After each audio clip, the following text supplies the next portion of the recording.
pemilu yang jujur dan adil itu adalah pemilu yang konstitusional dan hak warga negara untuk berpartisipasi, ya, berpartisipasi, menegakkan pemilu yang jujur dan adil, luber dan jurdil. Nah, ini ada seorang petugas KPPS, dia dengan alasan keamanan tidak mau menyampaikannya secara langsung, tapi menyampaikan kepada saya sebuah cerita yang ngeri-ngeri sedap, ya, yaitu sebagai petugas KPPS dia sempat membuka situs KPU namanya Sirekap ya? Oke, Sirekap, dan dibuka sebelum penghitungan suara. Kita tahu bahwa penghitungan suara ini kebetulan di waktu Indonesia bagian Barat, ya. Oke, ya, waktu Indonesia bagian Barat. Oke. Nah, di waktu Indonesia bagian Barat itu kan kita tahu bahwa semuanya sama, tapi kan Indonesia bagian Timur duluan. Barat itu selesai pemungutan suara pukul 13.00 dan mulai penghitungan suara pukul 14.00.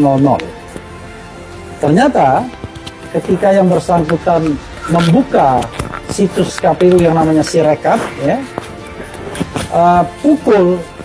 kurang lebih pukul 13 lebih, tapi bukan pukul 14, karena penghitungan suara kan selesainya 14 ke atas. Betapa kagetnya yang bersangkutan karena sudah ada isinya, ya, sudah ada isinya dan jauh sekali. Misalnya lalu dia lihat di TPS dia, ya, di TPS dia itu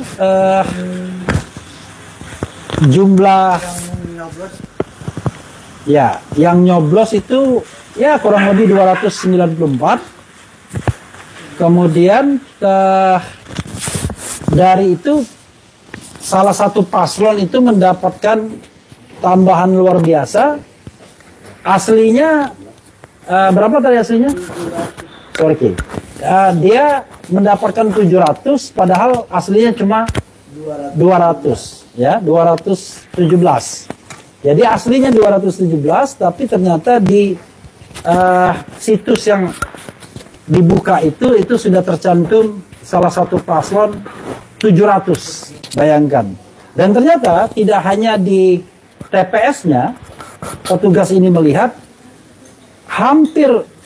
bukan hampir ya, mungkin ada ribuan mungkin ya, ribuan TPS yang sudah terisi semuanya. Coba bayangkan, penghitungan suara belum dimulai, tapi Sirekap itu sudah terisi.